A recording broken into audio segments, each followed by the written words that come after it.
Assalamualaikum warahmatullahi wabarakatuh. Selamat malam. Jumpa lagi dengan saya Tama dalam Ada Apa Gerangan. Bagaimana kabar kalian? Semoga selalu diberikan kesehatan dan juga rizki yang cukup. Episode kali ini sebuah cerita horor yang dikirimkan oleh Mbak Anissa Gustina tentang pengalaman kakaknya ketika bekerja di salah satu SPBU di Banjarmasin. Sebelum kita mulai ceritanya, seperti biasa kita awali dengan berdoa supaya terhindar dari gangguan ketika cerita ataupun setelahnya.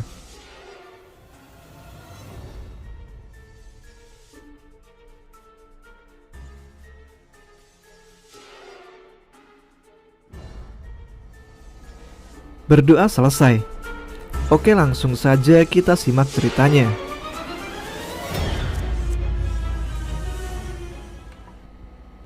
Halo, perkenalkan nama saya Valdo. Saya salah seorang karyawan di sebuah SPBU bagian pengecekan minyak dan pengawasan kerja. Kejadian ini terjadi jauh sebelum saya menjadi karyawan tetap di sana. Peristiwa ini mulai terjadi pada tanggal 13 Juli 2015. Saat itu saya baru memulai kerja di sebuah SPBU di Bandar Lampung dan sedang masa training lebih tepatnya. Pekerjaan ini mengharuskan saya berangkat pagi sekitar jam 5:30 untuk mengecek kualitas minyak. Sesudah mengecek kualitas minyak, jam 6 sudah bisa dibuka untuk mengoperasikan penjualan. Konon, dulu tempat ini bersengketa, tapi di sini saya bukan membahas sengketanya. Namun, apa yang saya dapati di awal-awal pekerjaan saya ini. SPBU ini bukan yang buka 24 jam ya. Kami beroperasi dari jam 6 pagi sampai jam 6 sore. Kadang jam 5:30 sudah kami tutup karena jalur tempat SPBU ini tergolong jalur sepi. Singkat cerita, hari itu kami tutup pada jam 6:10, sedikit lebih lama dari biasanya karena sedang banyak konsumen. Setelah para pegawai hitung-hitungan untuk total penjualan, pekerjaan harian saya pun dimulai. Pekerjaan saya adalah sebagai pengawas di sana untuk bagian pengecekan minyak. Sesudah semua operator selesai bekerja, saya cek minyak satu persatu untuk sampel besok pagi. Apa ada perubahan atau tidak selama penyimpanan semalaman. Ketika saya cek bagian tangki A, saya merasa aman-aman saja. Sesudah itu, saya pindah ke tangki B. Konon di tangki B ini dulu adalah bekas kuburan yang sekarang sudah dipindah. Sesudah saya ambil sampel dari tangki B, saya langsung bawa ke dalam kantor. Sekedar informasi, kebetulan kantor kami terdiri dari kaca semua, tapi memakai kaca film yang dari luar gelap tapi dari dalam kelihatan. Ketika saya jalan menuju ke kantor, saya berjalan agak cepat. Bukan karena takut, tapi karena lokasi kantor admin dan pengawas cukup jauh. Demi efektivitas waktu, saya berjalan cepat. Namun, saat itu saya merasa ada yang mengikuti langkah saya. Ketika saya berhenti, langkah itu masih terdengar dengan amat jelas berada di belakang saya. Seketika saya langsung menoleh ke belakang. Namun, tidak ada apa-apa di sana. Ketika saya melihat lagi ke depan, ternyata jarak beberapa meter di depan saya ada anak sekitar umur 4 tahun sedang duduk di atas kursi yang biasa saya gunakan untuk mengecek kualitas minyak dalam posisi menunduk. Saya tahu tidak ada anak kecil di sini. Saya yakin itu. Apalagi tempat ini tergolong sepi. Dan pada jam segini tidak mungkin. Karena merasa ada yang gak beres, saya pun berlari ke arah kantor admin. Di kantor admin, saya menunggu salah satu operator menyelesaikan tugasnya. Dan kemudian saya minta tolong untuk menemani saya untuk mengambil sampel lagi ke tangki B. Karena panik saat berlari tadi, minyak dari tangki B yang saya bawa tumpah dan saya harus mengambil ulang sampel minyak tersebut untuk pengecekan ulang. Setelah diambil, saya melakukan pengujian ulang sambil saya meminta operator untuk menemani saya di dalam. Saat itu sekitar jam 8 malam. Operator fokus main HP dan saya fokus untuk mengecek minyak. Suasana sunyi karena pada sibuk masing-masing. Beberapa saat kemudian, dari arah ruangan kecil di bagian ruang pengawas, tiba-tiba ada suara tangis yang terseduh-seduh. Suaranya amat jelas, sampai-sampai saya dan operator saling menatap. Saya mencoba untuk tenang dan mengecek ke arah sumber suara. Ketika saya melihat, di sana tidak ada apa-apa. Saya terus melanjutkan pekerjaan sambil menunggu jaga malam datang untuk pergantian shift. Sesudah pengecekan selesai, saya membawa kursi ke depan ruangan admin. Suasana sepi terasa cukup mencekam. Di dalam ruangan admin ada seorang admin yang kita sebut saja bernama Gea. Dia masih sibuk menghitung uang penghasilan hari ini. Saya mengawasi dari luar. Operator yang tadi menemani saya sudah pulang. Jadi tinggal saya dan Gea. Sembari menunggu, saya ke belakang untuk membuat teh. Perasaan takut atau semacamnya sudah hilang dari pikiran. Berjalanlah saya ke dapur. Saya memanaskan air lewat dispenser. Sambil menunggu air panas, saya berdiri membelakangi pintu dapur. Ketika sedang menuang air, tiba-tiba ada suara langkah kaki seseorang yang lari kencang sekali. Saya spontan menengok ke kanan dan ke kiri, dan tidak ada apa-apa. Mungkin angin, pikir saya. Walau itu hanya akal-akalan otak saya aja, biar saya tenang. Padahal suara langkah kaki itu cukup keras dan saya yakin itu. Sesudah selesai membuat teh, saya kembali ke depan dan saya harus melewati gudang LPG 12 kg. Di sini, menurut cerita penjaga malam, paling sering muncul penampakan. Saya berjalan pelan karena saya sedang membawa teh panas. Sesampainya di depan gudang LPG, di sana saya mendengar suara seperti pasir yang jatuh berdesir di antara LPG. Awalnya saya masih tenang, namun semua itu berubah ketika pasir-pasir itu tiba-tiba saja dilemparkan ke arah saya dari berbagai arah. Kali ini otomatis saja saya lari. Teh yang saya bawa pun tumpah-tumpah, namun saya gak peduli. Saya deg-degan dan gak bisa berpikir jernih dan langsung masuk ke ruang admin tanpa sempat mengubah ekspresi panik saya. "Kenapa, Doh? Pucet gitu?" tanya Gea. Gak apa-apa. Tapi gila ya, baru beberapa jam di sini, saya udah diganggu aja, kata saya mencoba mengatur nafas. "Ah, udah biasa itu," ujar Gea menyepelekan ketakutan saya. Walaupun Gea ini cewek, tapi dia bisa bersikap biasa aja. Mungkin karena dia udah lama di sini. Akhirnya bapak yang bertugas jaga malam datang, dan saya pun menceritakan yang saya alami barusan. Namun beliau hanya terkekeh dan mengatakan bahwa hal itu sudah biasa baginya. Lalu saya pun mengambil motor dan pulang ke tempat tinggal saya. Kebetulan tadi itu jatuhnya saya lembur, dan besoknya saya harus masuk siang. Singkat cerita, keesokan harinya sekitar jam 1 siang, oper shift 1 ke shift 2. Saya ke bagian shift 2 siang. Hari itu saya mendapat info dari manajer. "Do, nanti malam ada perubahan harga pertalit." Otomatis saya diam dan berpikir, pasti perubahan harga malam hari sekitar jam 12 malam. Karena tidak menjawab, saya pun ditegur. "Do, kok diem? Bisa kan ubah harganya? Karena kamu kan yang sudah diajarin." Dengan agak kaget saya menjawab, "Oh iya pak, siap pak, bisa." Walaupun jujur agak keberatan sih. Singkatnya, selesai menutup shift, saya berkegiatan seperti biasanya. Tiba jam 7 malam, saya masih menunggu petugas jaga malam datang. Sesudah azan isya, saya selesai melakukan pekerjaan. Lalu saya duduk di depan. Dan seingat saya, ketika itu adalah malam Jumat. Sambil sibuk main HP, Tiba-tiba saya mendengar ada yang memanggil saya. "Shh, shh, shh," sebanyak 3 kali. Otomatis saya melihat ke kanan dan ke kiri mencari sumber suara, tapi gak ada siapa-siapa. Saya lanjut main HP lagi, buka-buka Instagram.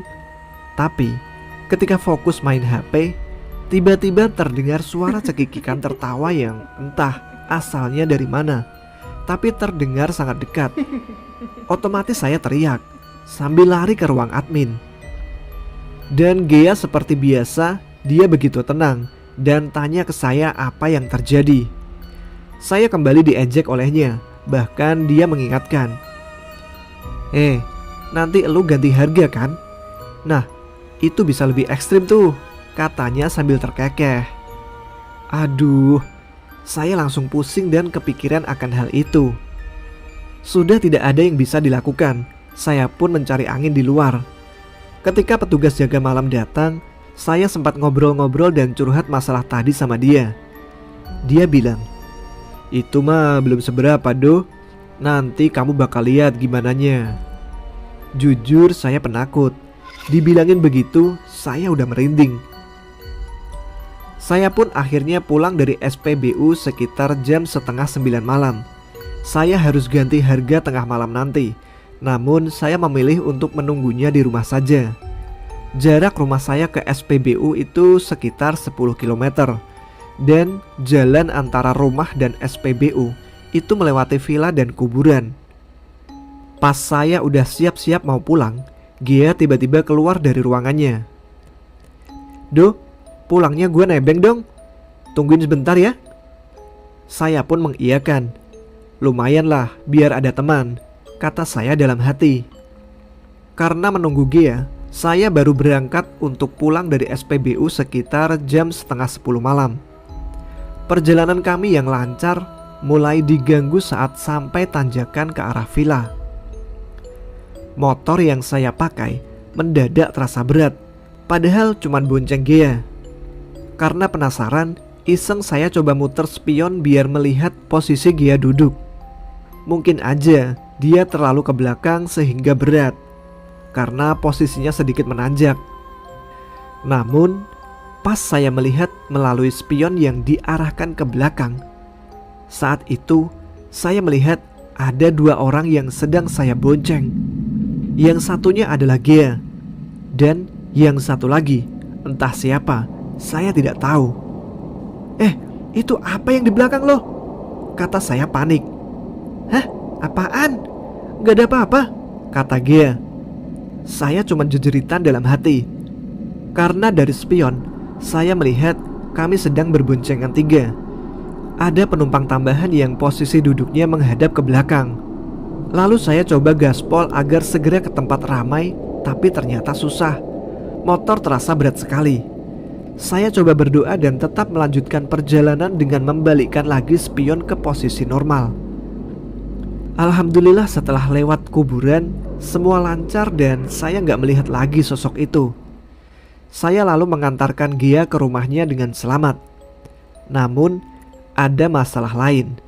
Saya harus lewat sana lagi nanti menjelang tengah malam untuk kembali ke SPBU untuk mengganti harga. Dan tentunya saya bakal sendirian. Setelah sampai rumah, agar tidak terlambat, saya memasang alarm jam 11 malam. Setelah menunggu, alarm pun berbunyi. Tandanya saya harus berangkat kembali ke SPBU. Daripada sendirian, saya lalu mengajak adik perempuan saya untuk menemani saya ke SPBU.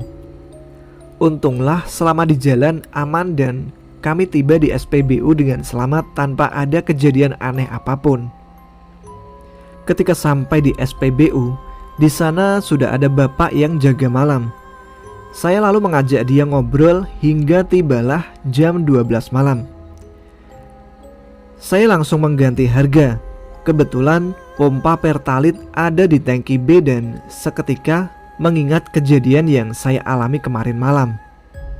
Saya meminta yang jaga malam untuk menghidupkan mesin dan saya bergegas untuk mengganti harga. Ketika saya sampai di mesin pompa, dan sesegera mungkin untuk merubah harga ditemani oleh adik saya. Tapi tiba-tiba saya mendengar suara anak kecil menangis. Saya terdiam dan adik saya juga diam. Saya kira itu awalnya hanya imajinasi saya yang ketakutan. Sampai akhirnya adik saya pun bertanya, "Bang, denger gak?" Saya cuma bisa jawab, "Udah, diem aja, jangan ngomong apa-apa." Tapi tiba-tiba ada yang gerakin nozzle. Nozzle itu adalah alat untuk pengisian ke kendaraan. Entah bagaimana nozzle itu jatuh. Saya segera melihat ke samping dan benerin lagi ke semula. Tapi pas saya taruh ke posisinya, tiba-tiba ada suara ketawa yang asalnya dekat banget dengan posisi kami. Tanpa bilang apa-apa, adik saya langsung lari, dan otomatis saya juga ikut lari. Kami berlari ke arah bapak yang jaga malam. Melihat kami berlari, beliau lalu bilang, "Udah, jangan lari, biarin aja." Saya pun gak menjawab, tapi saya ngebatin, "Gimana sih pak, ketawa sekenceng itu masa gue biarin aja?" ucap saya dalam hati. Akhirnya dengan bertiga saya ditemani untuk merubah harga. Setelah selesai, adik saya meminta ditemani ke toilet. Keberanian saya memang benar-benar tipis. Mendengar adik ngomong gitu, saya panik. Gimana enggak, posisi toilet dan dapur bersebelahan dan harus melewati gudang LPG lagi. Saya lalu bilang, "Sendiri aja sih?" "Temenin ngapa bang? Gila aja lu, gue cewek bang, takut gue," kata dia memohon. Akhirnya mau gak mau saya anterin dia ke toilet wanita yang bersebelahan sama toilet pria. Ketika adik saya masuk, saya menunggu di luar. Di situ suasana sangat sepi, cuman ada suara jangkrik. Saya menunggu terasa lama sekali. Saya cuma bisa melihat ke kiri dan ke kanan, waspada. Dan benar aja, tiba-tiba dari arah dalam toilet pria ada suara keran air yang dibuka. Saya langsung berdoa dan beranikan diri untuk masuk ke dalam toilet pria untuk mematikan keran. Pelan-pelan saya masuk ke dalam toilet pria. Dan ternyata benar. Di sana sudah ada keran yang terbuka. Gak tahu siapa yang membukanya. Saya pun masuk untuk mematikan. Dan ketika mau keluar, belum sampai pintu keluar, pintu toiletnya nutup kencang dengan sendirinya. Saya kaget, tapi dengan sisa keberanian, saya menoleh melihat ke sekeliling dan memang gak ada siapa-siapa di luar. Terdengar adik saya memanggil, "Bang, abang." Terdengar dia berteriak dengan suara parau seperti mau menangis. "Tunggu," kata saya. Saya pun keluar dari toilet pria, bertepatan dengan lampu tengah yang mati menyala. Adik saya lari, tapi saya enggak. Saya jalan biasa sebagaimana yang disuruh oleh Pak Hambali. Sebut saja namanya begitu, bapak yang sedang bertugas malam. Saya melewati gudang LPG, dan di situ saya melihat ada wanita yang duduk sambil ungkang-ungkang kaki. Suara terasa berat, leher seperti tak bisa menoleh. Setelah sekian detik, barulah saya bisa menjerit. Pak Hambali yang mendengar teriakan saya spontan berlari ke arah saya. Setelah sampai, beliau mengusir sosok itu. Aneh, sosok itu lantas menghilang. Saat itu waktu sudah menunjukkan jam 1:30 pagi. Saya lalu diajak Pak Hambali untuk ke depan. Lalu saya dikasih minum, biar steril katanya. Dan akhirnya saya duduk-duduk di depan bertiga. Saya, adik perempuan saya dan Pak Hambali. Ketika duduk-duduk, suasananya tenang. Tiba-tiba saya sadar kalau ada orang yang sedang menyapu di arah pintu masuk. Terdengar dia menyapu dengan sapu lidi. Lalu saya bertanya ke Pak Hambali, "Itu siapa pak yang menyapu?" Pak Hambali kemudian melihat ke arah yang saya tunjuk. "Oh, biasa, itu si Siti." "Siti? Siti yang mana pak?" tanya saya yang merasa nama tersebut asing di telinga. Lah si Siti itu loh, yang kuburannya di ujung dekat tangki bis sana, kata Pak Hambali masih dengan santainya. Mendengar jawaban Pak Hambali, seketika dada saya terasa sesak. Di dekat pintu masuk, Siti masih terlihat menyapu dengan sapu lidinya. Sementara di sini, saya sudah mengetahui bahwa yang sedang menyapu di sana bukanlah manusia. Hah? Yang anak kecil itu, Pak? Tanya saya memastikan. Nah iya, itu si Siti, kata Pak Hambali membenarkan ucapan saya. Saya nggak bisa menjawab lagi, saking gemetarannya. Bayangan itu ada di sana, samar-samar seperti menyapu. Lalu lama-kelamaan hilang beberapa waktu kemudian. Setelah itu, saya pun siap-siap pulang karena tugas sudah selesai dan gak mau lebih lama lagi di sini. Ketika saya pulang berboncengan dengan adik, ada dua tempat yang harus saya lewati, yaitu villa dan kuburan. Ketika lewat kuburan, alhamdulillah aman. Tapi ketika tanjakan villa, adik saya tiba-tiba berteriak untuk segera mengebut kendaraan. Saya pun ikutan panik. Hah? Kenapa, Dek? Ada apa? Tapi adik saya semakin menjerit-jerit. Saya pun akhirnya tancap gas sekencang mungkin menuju ke rumah. Ketika sampai di rumah, saya tanya apa yang terjadi. Dan menurut dia, tadi ada pocong yang menampakkan diri di tanjakan villa. Matanya merah dan posisinya pas di tengah-tengah antara dua pohon pisang. Kami pun segera masuk rumah. Di saat membuka pintu, ternyata sudah ada bapak di depan pintu dan bilang, "Ngapa lo ikut masuk? Pulang sana lo," kata bapak. Saya bingung dengan ucapan bapak. Apa kami diusir karena pulang terlalu malam ya? Atau saya lalu melihat ke adik saya. Dia pucat dan pandangannya kosong. Kami berdua lalu disuruh duduk sama bapak di ruang tamu. Kami disuruh minum seakan-akan bapak tahu ada sesuatu yang terjadi. Dan benar saja, ketika saya baru mau cerita, bapak udah memotong. Iya, bapak sudah tahu. Tadi dia ikut kalian, tapi gak sampai naik motor, kata bapak menyela. Adik saya yang terlihat masih bengong lalu ditepuk oleh bapak. Baru setelah itu dia agak sadar. Akhirnya setelah dapat nasihat dari bapak, saya pun beranjak tidur. Kebetulan kamar saya ada di lantai atas. Tapi malam itu saya minta untuk tidur di bawah saja sama bapak dan emak. Sesekali saya melihat adik masih aja bengong, tapi kalau diajak ngobrol udah sedikit nyambung. Akhirnya kami semua terlelap tidur. Di dalam tidur itu pun saya mimpi. Siti mengajak saya main-main. Di mimpi itu saya dikasih sapu sama Siti tanpa mengatakan apapun.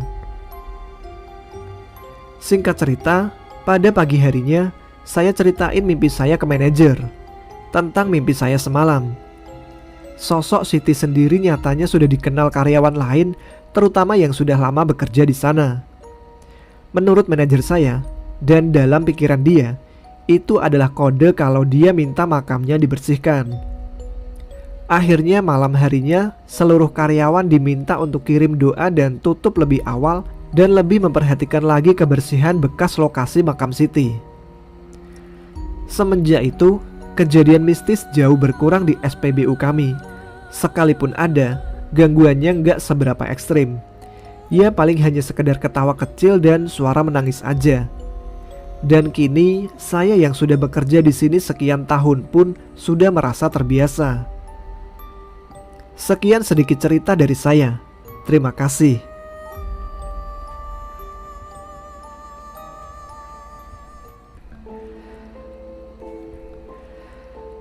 Terima kasih juga Mas Aldo dan Mbak Anissa yang telah membagikan pengalaman horornya kepada kami di Ada Apa Gerangan.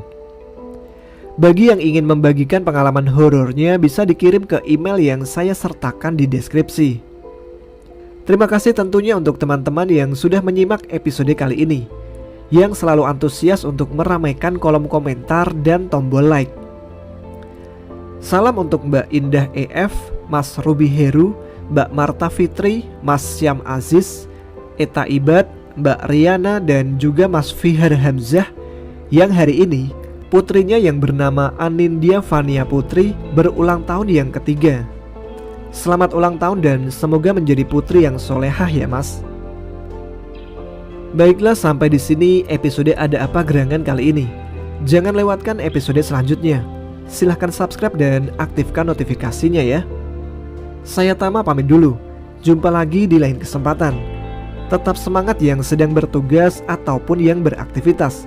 Jaga selalu kesehatan. Selamat malam. Assalamualaikum warahmatullahi wabarakatuh.